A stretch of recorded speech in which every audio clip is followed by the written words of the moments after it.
मैं अख्तरुल जी को व्यक्तिगत तौर पर सम्मान करता हूँ। जीते मुख्यमंत्री हो जाए, कल के दिन ओबीसी से प्रधानमंत्री हो जाए, मेरी उससे कोई लेना देना। आप जीत गए, आपको बधाई, आप सिकंदर हैं। एक तो ताकतवर लोग बहादुरगंज में है, हमको चैलेंज ही कर दिए थे, तो मैं तो अपना भाई है, उसको क्या अब लोगों की अपनी आदत है, लोग हम आकाश पे थूक फेंकेंगे तो थूक तो मेरे ही मुंह पर पड़ेगा। मतलब दोनों एक ही चट्टे बट्टे एक ही थाली के हैं क्या? एक आरएसएस, एक उसकी बी टीम। प्लीज, आपने किसी हिंदू को, बीजेपी को नहीं हराया, आपने हराया सेकुलर पार्टी को, आपने हराया जिसको वो आप देख लीजिए। इसलिए हाथ जोड़ता हूँ, हम ही से गलती हुई हो तो हमको क्षमा करिए, माफ कर दीजिए, लेकिन विचारधारा को कमजोर मत कीजिए कि आप आरएसएस और बीजेपी की तरह व्यवहार शुरू कर देते हैं पप्पू यादव के साथ। ठीक कर दी, वो मुसलमान को ही हराए, एक मुसलमान मुसलमान में ही हराए, किसी हिंदू को नहीं हराए। आपने कांग्रेस को, आरजेडी को, माले को, महबूब आलम जी एक गरीब आदमी था, उसको आप हरा करके 302 वोटों से बीजेपी को जिता के आपको क्या फायदा मिला? मुझे कभी कभी लगता है क्या मैं इंसान नहीं हूं? जो लोग कोई विधायक गाली दे देते हैं, तो मैंने कई बार कहा मैं कोई जाति नहीं हूँ, जादा या ये हूँ, मैं एक इंसान हूँ। और यदि कोई समझता है कि वो बहुत ताकतवर है तो वो रहे, अच्छी बात है। मैंने अमोर की चर्चा इसलिए की कि मैं राहुल गांधी जी की मीटिंग में लाखों की भीड़ जब हम गए, तो अमोर की जनता ने कही कि हम इस बार अपनी सरकार बनाएंगे। तो हर आदमी अपनी जब बात करता है, मैं अख्तरुल जी की एक बार भी आप कहीं सुन लो वीडियो आलोचना नहीं की। हाँ, मीम के अध्यक्ष की मैंने एक ही बात पूछा कि भाई आपको क्यों ये सुरक्षा मिला? वो लंबी लंबी बात करते हैं, अब हम उस पर नहीं जाना चाहते हैं। अभी तेज प्रताप जी को सुरक्षा मिला, इसके पहले नहीं मिला था, अभी जय वाई मिला, तो क्यों मिला? मैं मीम के वर्कर से कुछ कहना चाहूंगा।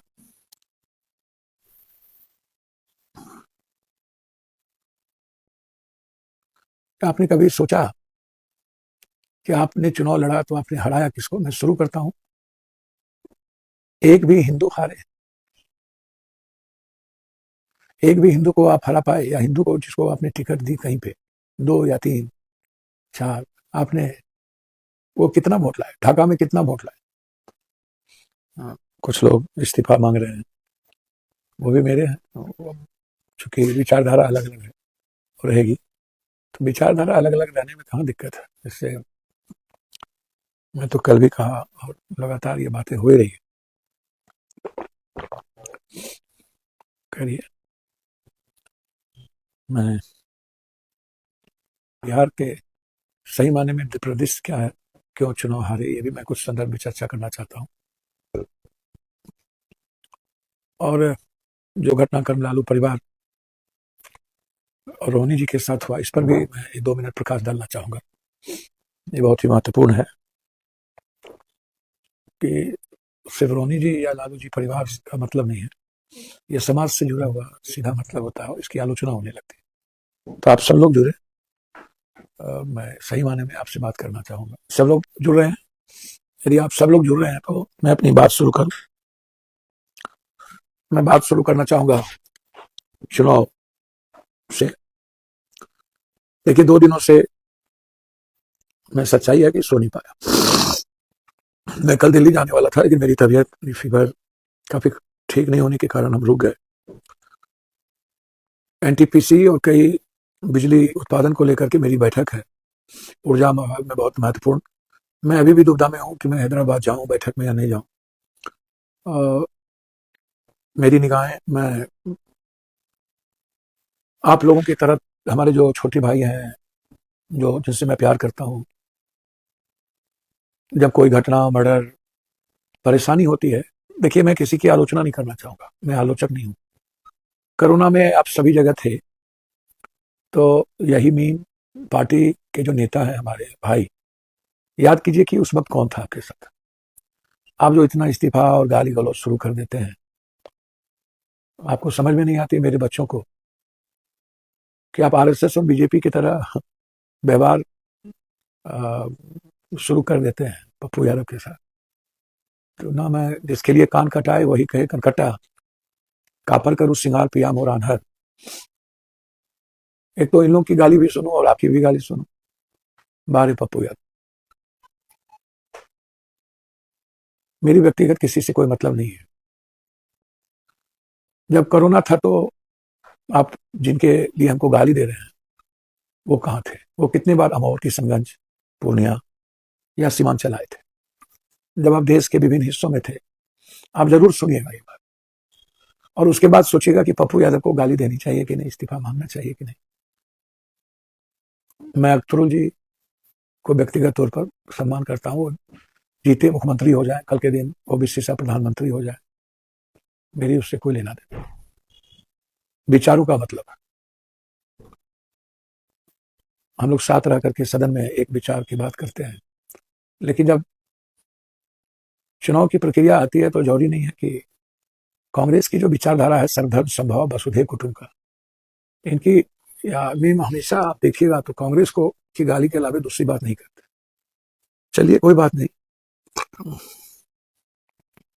आप जीत गए, आपको बधाई, आप सिकंदर हैं। तो ताकतवर लोग बहादुरगंज में है, वो हमको चैलेंज ही कर दिए थे, तो मैं तो अपना भाई है उसको क्या अब लोगों की अपनी आदत है, लोग हम आकाश पे थूक फेंकेंगे तो थूक तो मेरे ही मुंह पर पड़ेगा। अब मेरी आदत नहीं है कि मैं गोबर पर घी डालते रहूं, लेकिन मैं अपने भाइयों से कहना चाहूंगा, बहुत ज्यादा नहीं। आप याद करिए अमोर में बाढ़ 3 बार आया था, हम घर घर गए थे। क्या आप इतना जल्दी भूल जाते हैं कि उस वक्त आपके कोई नहीं थे और आप गाली गलौज तक, इस्तीफे तक मांगते हैं? आपका परिवार, आपके लोग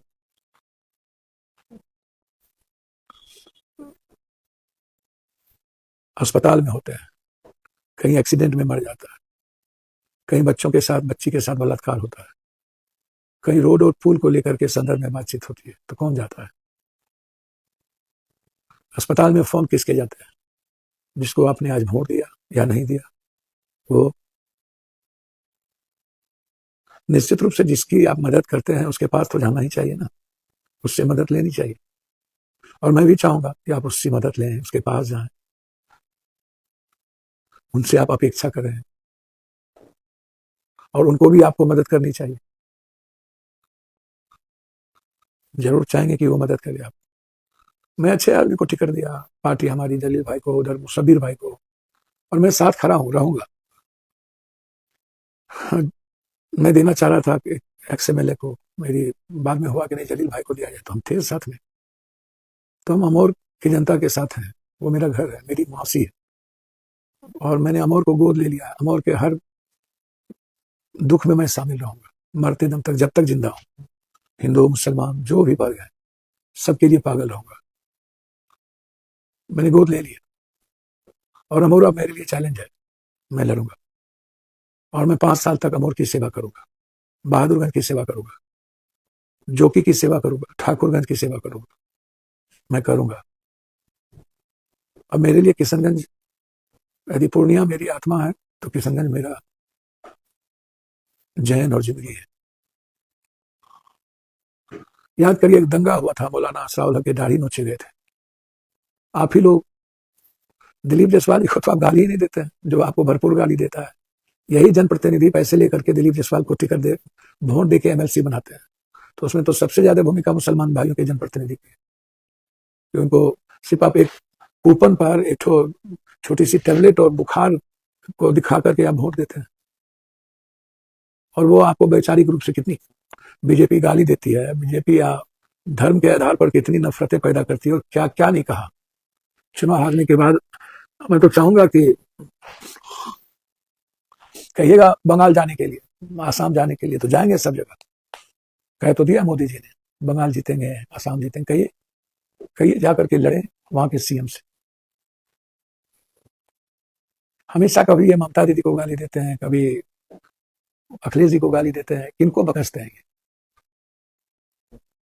इन्हें अपनी दुकान चलानी है, राजनीति करनी है, करें। मैं इनके सारे काले कारनामे को, अभी बिहार के एक लड़के इनके अस्पताल गए, जब तक 3 लाख रुपया नहीं लिया, वो बिल मेरे पास अभी आने वाला है, मैं वो भी आपके पास दूंगा, तब तक लाश नहीं छोड़े। मैं अंधभक्तों को, उनके अंधभक्तों को कहना चाहूंगा, यदि यार मैं आपकी भी माँ या आपके भी परिवार में कभी कोई कष्ट हुआ होगा रिश्तेदार को, तो पप्पू यादव अपने परिवार की तरह खड़ा होगा, चाहे वो हिंदू में राजपूत हो, ब्राह्मण हो, भुनियार हो, कोई भी जाति हो। मैंने देखा इस बार, वाह रे वाह, क्या राजनीति है। चलिए, संघर्ष मेरे रास्ते लिखा है, मैं अपनी विचारधारा नहीं बदलता और ना मैं बदलूंगा। बदलना होता तो बहुत पहले कैबिनेट मिनिस्टर हो गए होते। मैंने जिंदगी में बहुत कष्ट देखे, बदला नहीं। तो इसीलिए मैं आपसे कहना चाह रहा हूं कि जो बात आप बार बार कह रहे हैं, जरा उनसे पूछिए। मैं आपसे कहना चाहूंगा, उनसे पूछिए कि वो किनको हराए। मैं मीम के वर्कर से कहना चाहूंगा,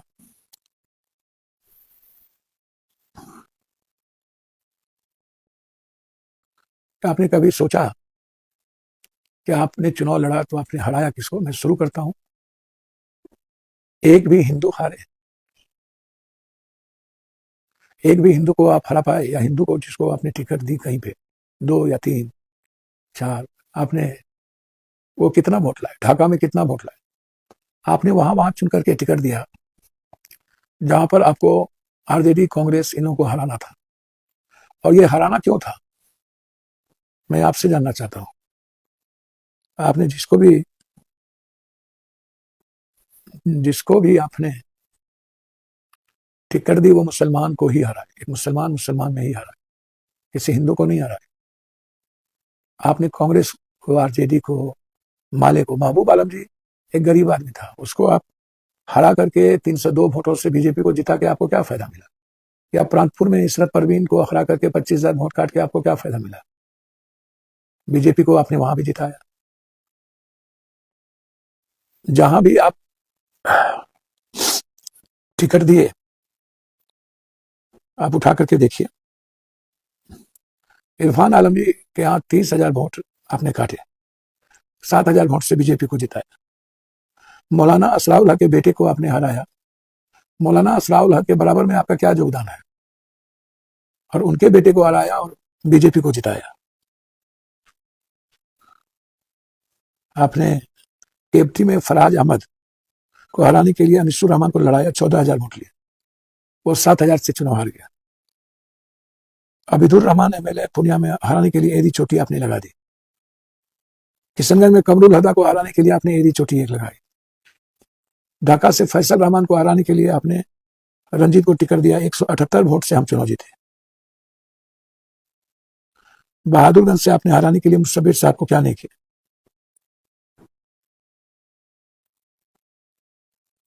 जहां पर मुस्लिम विधायक ही जीतते वहां मुस्लिम को हरा के कौन सी आपने कयादत लिख दी जनाब? सीमांचल के बेटे को सीएम बनाना।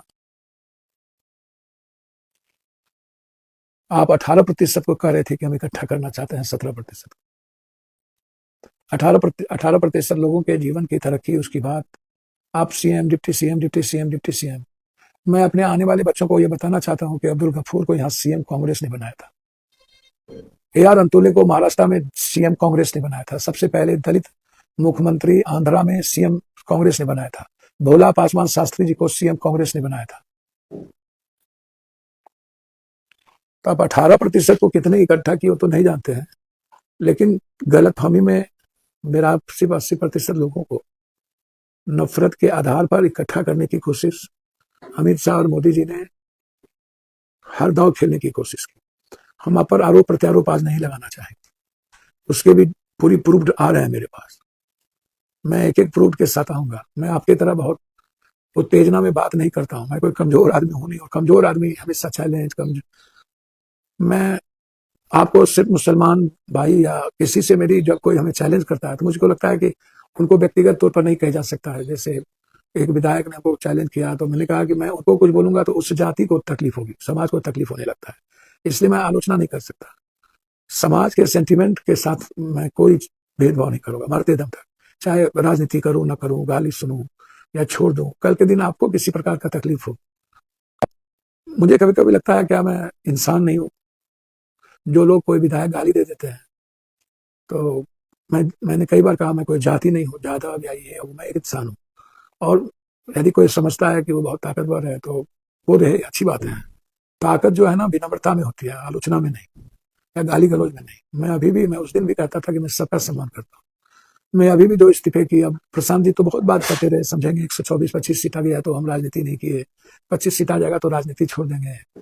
मैंने अमोर की चर्चा इसलिए की कि मैं राहुल गांधी जी की मीटिंग में लाखों की भीड़ जब हम गए तो अमोर की जनता ने कही कि हम इस बार अपनी सरकार बनाएंगे।